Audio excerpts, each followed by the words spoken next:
sort of circular thing we're wanting you to anticipate here with us. We want you to understand that unless you're happy, you can't be happy.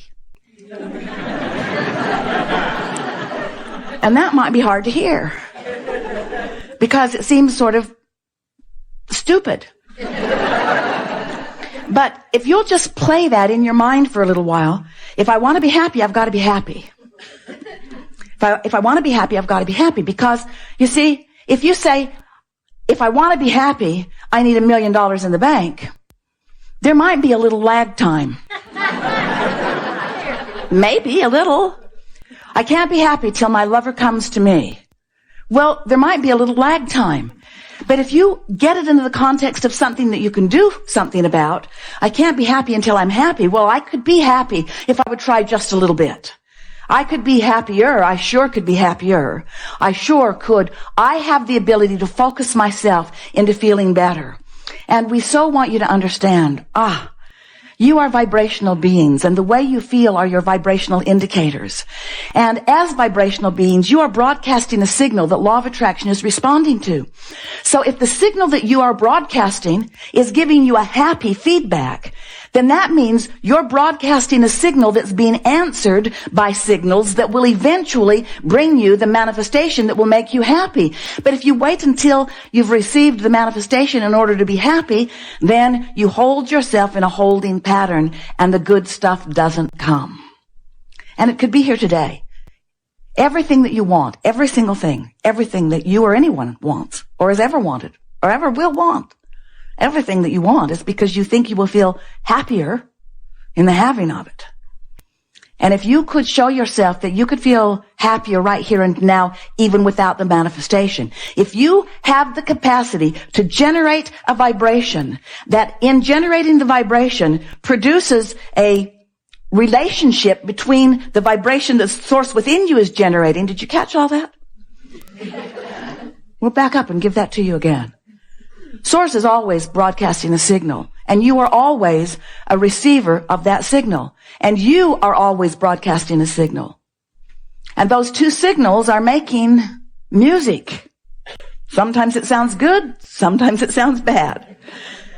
And so that vibration, there's a discord in the vibration or a harmony in the vibration. There's an allowing in the vibration or a resistance in the vibration. And your emotions are your indicator of all of that.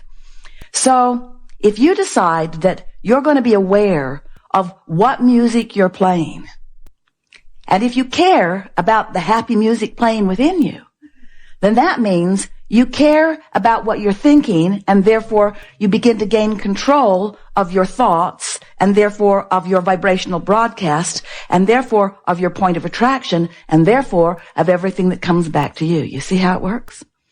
But if you're paying no mind to how you feel, if you've got your sights only set upon what you want, and if what you want hasn't come, and even worse, it hasn't been coming, so now you're lonely, or you're defeated, or you're afraid, those emotions, that sad playing music, those emotions are your indicator that you're offering signals and you're not paying any attention to the signals that you're offering, and that matters really, really a lot. In fact, that's the only thing that matters. Because the only thing that has anything to do with you, let's put this in a really blunt place. The only thing that has anything to do with what's coming to you is what you're broadcasting. That's all. Your point of attraction is completely about what you're thinking about. Now we could say, and how you feel about what you're thinking about, but those are only indicators. It really is about what you're thinking about. So if we can convince you that you want to be happy in order to be happy, meaning you want to be happy in order to broadcast a signal, in order to have law of attraction respond to the signal, in order to bring a sequence of events and circumstances and things into your experience that once they come into your view where you can be, where they will be revealed to you. That sounds mysterious. What do you mean revealed? Well, everything's vibrational. And some of you are good at revealing to yourself the content of the vibration earlier than others. We like how that sounded. Some of you have to wait till there's a full-blown manifestation so that you can translate it through your eyes and ears and nose and fingertips and tongue. In other words, till you lick it, you don't believe it.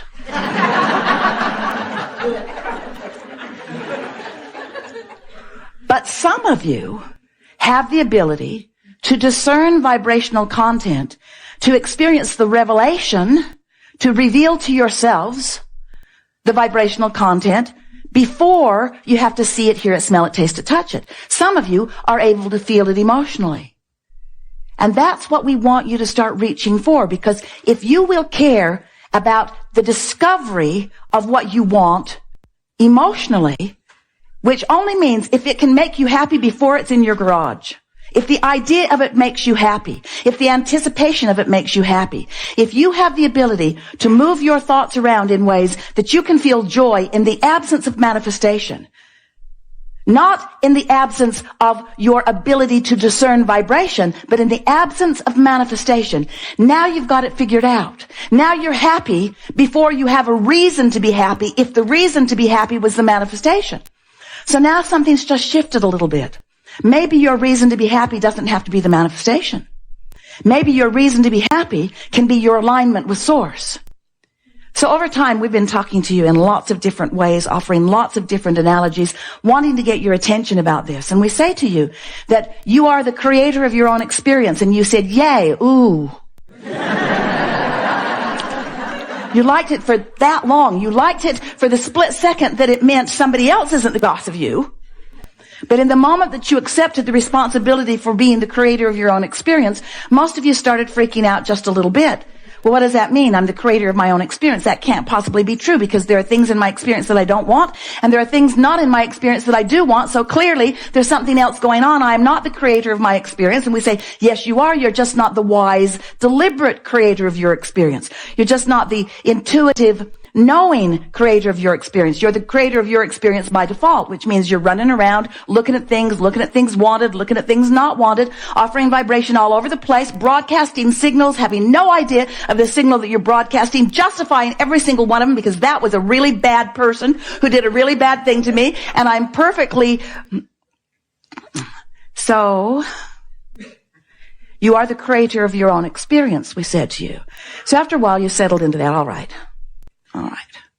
So how can I be the creator of my experience? We say, well, you have to understand that there are these laws, specifically the law of attraction, that is always in action. It's always responding. It responds to everything. And it brings together those things that are like. And so you are the creator of your own experience, meaning you are the attractor of your own experience, meaning you are the broadcaster of a signal constantly that is being answered. And the way your life is playing out is in response to what you've been broadcasting. And then we began explaining to you that the contrast that you think you don't like, even today, some of you have been around a long time and you still don't like contrast. And yet contrast is your best friend. It is all of our best friends, because it is necessary in order for the new idea to be created, for the new idea to be considered, for the new idea to hatch within us. So the contrast helps you know what you don't want, which helps you to know what you do want. And you say, big deal. Knowing what I do want, knowing what I don't want, doesn't get me any closer to getting what I do want. It just helps me know what I don't want and know what I do want. And we say, but if you understood that every time you have that deciphering thing happen within you, that there is a rocket of desire that is launched, and you say, big deal. I've launched a rocket of desire, but it's elusive. And we say, doesn't have to be. You say, but it is. We say, it doesn't have to be. You've launched a rocket of desire, which is held in a holding pattern, which we are calling your vortex of creation. You say, sounds all right, but where is it? I can't see it. And we say, we can see it. And you say, well, we're glad you can see it, Abraham, but we can't see it. So you're telling me that everything that I want is in this vibrational vortex. We say yes, and it gets better. Law of attraction is calling all things that are a vibrational match to it. So it is expanding and becoming more and more exactly what you are wanting. And further, your inner being, oh yeah, that other part of me that I can't see. Yeah. Your inner being, the non-physical part of you, stands in that vortex where I can't see anything. Yes. In that vortex, the vibrational version of everything that you want. And again, you say to us, we've been listening to you for a long time. You think we don't hear everything you say. We hear everything you say. You complain a lot. My vortex is full of all that I've become.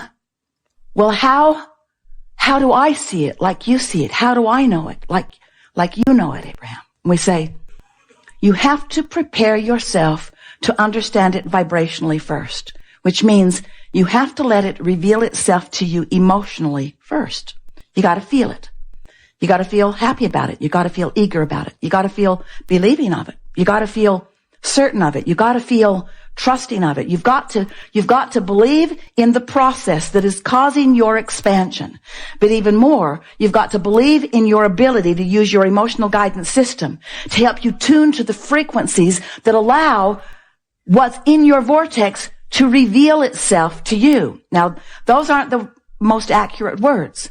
It's not about what's there revealing itself to you. It's about you preparing yourself to see it. It's about you preparing the frequency of yourself so that you can see it. Now, we know this has got to sound strange to somebody that's just listening in to us, because you've got this reality going on and you're so good at deciphering it through your physical senses that you don't even know you're doing it. You don't know that you are a vibrational interpreter, that what you see is vibrational interpretation, and what you hear is vibrational interpretation of vibration, of energy, of frequency. Your fingertips are interpreting vibration. That's why you feel and smell and taste. But your emotions interpret too. Your emotions interpret in a more sophisticated, a more finely tuned way than your nose. Even among your physical senses, you know your dog hears and smells things that you can't. And in the smelling department, it's a good thing. So even among the physical beings, you know that you vary in your ability to translate vibration. You know you see differently and hear differently and smell differently. And so we want you to focus with us today, because this is the emphasis that you are ready to hear. We want you to figure out how to prepare yourselves to receive what you have been putting and are continually putting into your vortex. So we would like you, we know the vortex was never an analogy that was very pleasing to you, because we said everything you want's in there, just go in there with it. And you said, I'd like to go, but how do I get in there? The absence of what I want is apparently keeping me out. And so now we're wanting to explain to you that creation is about attraction, and attraction is about rendezvousing. When we say you create your own reality, we don't mean you look out into the world and you see something you want and then you go after it and you grab it and you bring it home and keep it.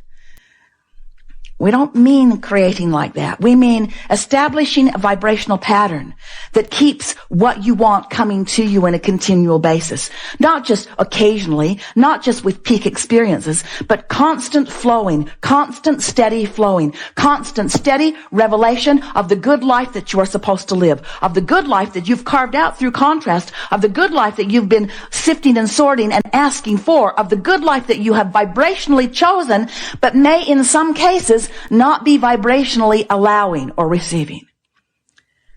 So now we began talking about the grid.